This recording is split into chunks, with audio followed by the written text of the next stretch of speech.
How to restart a Jenkins agent. What happens when you lose connectivity between a Jenkins controller and an agent? Basically, what you're going to have to do is go through a process to reconnect the controller to the agent. In this video, we're going to take a look at a few different ways that you can reestablish that connection. Here's today's starting point. I have a Jenkins LTS controller version 2.303.3. And attached to this controller, I have a Linux-based agent. Down in the description of this video is a link to a gist that has all of the commands and documentation that we look at in this video. One way that we can reconnect an agent to a controller is pretty simple. We just need to manually reconnect it. So in our case, let's go to agent 1 and let's disconnect the agent. So if we say disconnect the computer agent, yes, absolutely. We can see that we were disconnected by the admin. And if we take a look at the nodes, we can see that right now this is showing a red X, and it's also showing over here in the build executor status offline. So to simply bring this one back online, we just say launch agent.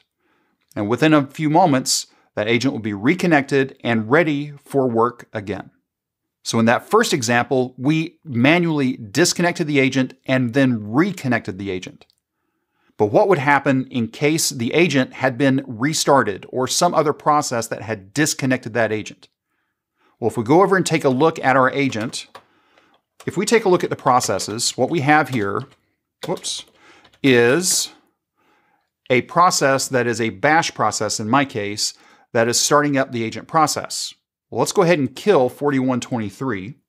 So kill-9 4123. You'll also notice that there's also a 4132, so these two processes here should go away when we kill 4123. So there's 4123. Let's do our process check again, and we can see that now those two processes are gone. If we go back over into our controller and take a look at nodes, first off, since we never left this, we see that the connection was terminated. If we take a look at nodes, we now see that agent 1 is offline, and again, to bring this controller back online, at this point, we would come back over and click on Launch Agent. So we click on Launch Agent, and then we see here that the agent starts back up and is successfully connected and online. And if we take a look at the nodes, everything is looking good on this agent at this point. So we've looked at the two different options so far for manually bringing an agent back online, even though it's really the same resolution, Launch Agent.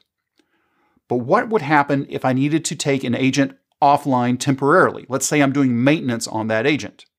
The example that we just looked at is if the agent got kicked over for whatever reason, or I'm not in control of that agent and it was taken offline without my knowledge or control. But what if I know that I'm going to take an agent offline? Well, what I can do is if I go to agent 1, I can mark this node temporarily offline. So if I mark it offline, what's going to happen is it's been disconnected. And the only way that that could be brought back on, notice we're seeing offline, but it's actually yellow here. I would no longer launch the agent because actually the agent process is still connected, but it's no longer accepting jobs. So when I'm ready to bring the agent back online, I would say bring this node back online. And from that point, we can see that our agent is now idle and is ready to accept work.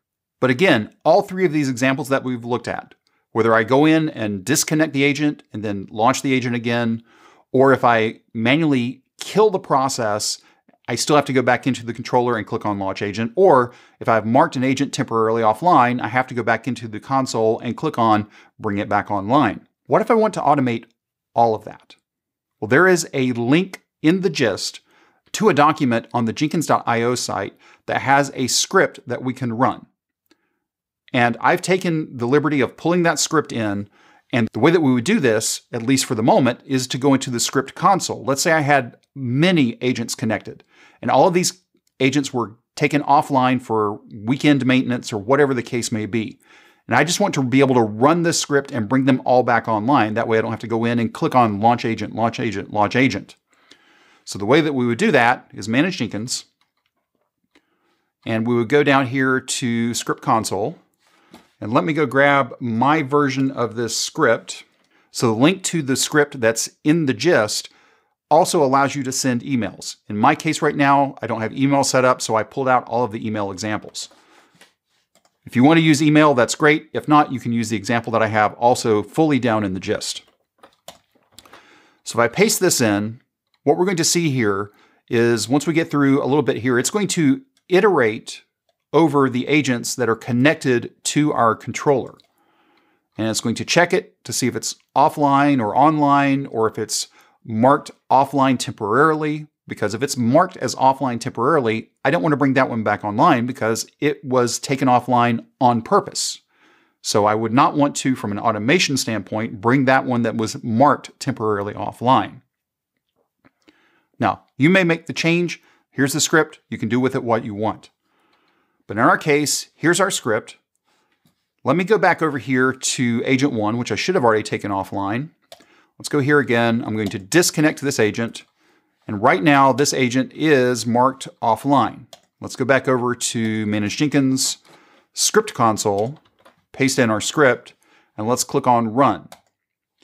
And when we click on Run, what we're going to see here is we can't get a path from agent 1. That's fine. Is offline is true. Number of offline nodes was 1. Number of nodes is 1. But now we can see here on the left nav that agent 1 has been reconnected. So the script did exactly what we wanted. But again, everything up to this point has required me as a Jenkins administrator to log into the Jenkins controller and click a button, run a script, do something along those lines. What if we were able to take this script and schedule it to run against our controller? We can do that using the Jenkins CLI. So how do we do that? Here we go. What we're going to need to do is first off, get our Jenkins CLI. Now, in my example that I'm going to show you, I'm going to be doing the work on my Jenkins controller. So having the cron run on my Jenkins controller against itself is okay, but it might be better to go ahead and have that cron job running somewhere else that you have the Jenkins CLI on, and it's reaching out and running this command and running this check against the controller remotely. Either way is probably okay. I would prefer to do it remotely, but I have this on the machine, so it's okay for now. So first things that we're going to have to do is we're going to need to create a token to be associated with the user that's going to be running this script. So let's go up to admin and configure, and let's go ahead and create a token.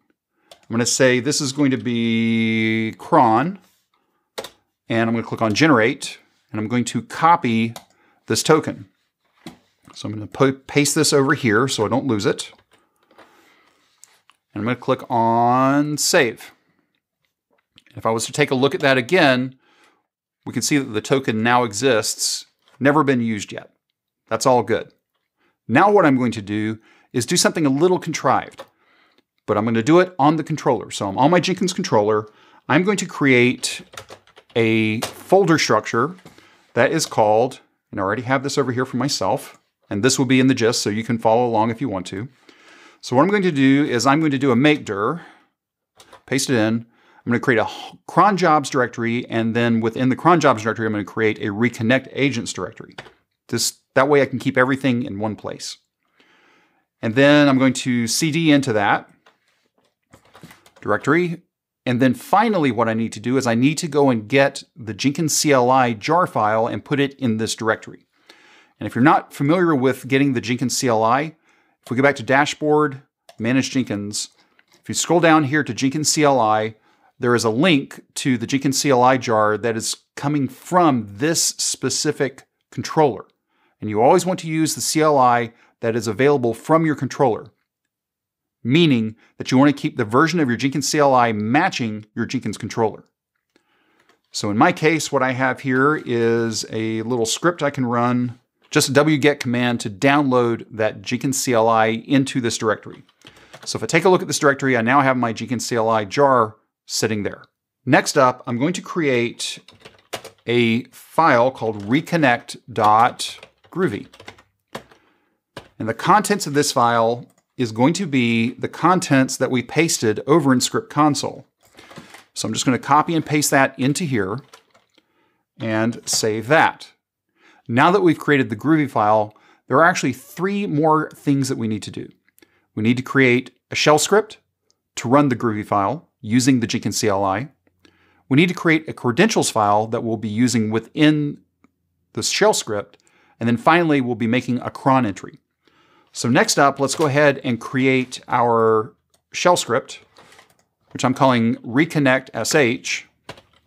And then inside of that, what we're going to have is a java-jar and specifying our Jenkins CLI fully qualified to the location, -s Jenkins 8080, that's the location of our Jenkins controller. We're specifying WebSocket, and then auth. Now here I could use admin : and the token that we generated, but it's more secure if we specify a file within the home directory of the user that's going to be running this. So we'll be creating this file .jenkins-cli, and it will have the contents for our username and token. Then from here, we're going to be running the Groovy script, and we're going to be passing that in from reconnect.groovy. So let's go ahead and save this. And then let's go ahead and create our Jenkins CLI. So I'm saying in my home directory, create this Jenkins CLI file. And inside this, I'm going to say admin : and the token that we created a few moments ago. So that's there. The other thing that we need to do is set the execute bit on our shell script. Okay, so now if we take a look at reconnect agents, we have 3 files. We have reconnect groovy, reconnect sh, and Jenkins CLI.jar. If we double check our Jenkins CLI file, that file now exists in the home directory. So the reference to that file should be fine from our shell script. Now finally, we need to create our cron tab. So we're going to say cron tab -e, and I'm going to insert my cron tab. And what this says is every minute, the 5 stars, every minute, we're going to run the reconnect sh file. And then we're just passing out, so the standard error and none of that is getting logged. So that's what the dev null 2.1 is here at the end. So every minute this reconnect sh is going to run. So let's go ahead and save our cron. And if we take a look at it, cron tab -l, we can see that it is scheduled and should be ready to go. So now let's go back over to our controller, click on dashboard, click on agent 1, and let's disconnect this agent. We'll click on yes, and so now that has been disconnected. And by the time we got back over to this, the cron had already run. So therefore, the agent has already been reconnected. If we take a look at the log for this, we can see that it was restarted here just a few seconds ago. And finally, just to prove out that this is working in the other scenario to where the agent was just taken offline outside of our control, let's go back over here to our agent. Let's look for our bash C, which is this one. So we're going to say kill -9 4675. So now that has been taken offline. If we take a look at our controller, we can see it's offline, and within the minute, this agent will be brought back online. And we can now see on the left nav that this agent has been reconnected. If we take a look at nodes, everything is back in running order. If you have any questions or comments, you can reach out to us on Twitter @CloudBees. If this video was helpful to you, give us a thumbs up. And if you haven't subscribed to CloudBees TV yet, why not? Take a moment, click on that subscribe button, and then ring that bell, and you'll be notified anytime there's new content available on CloudBees TV. Thanks for watching, and we will see you in the next video.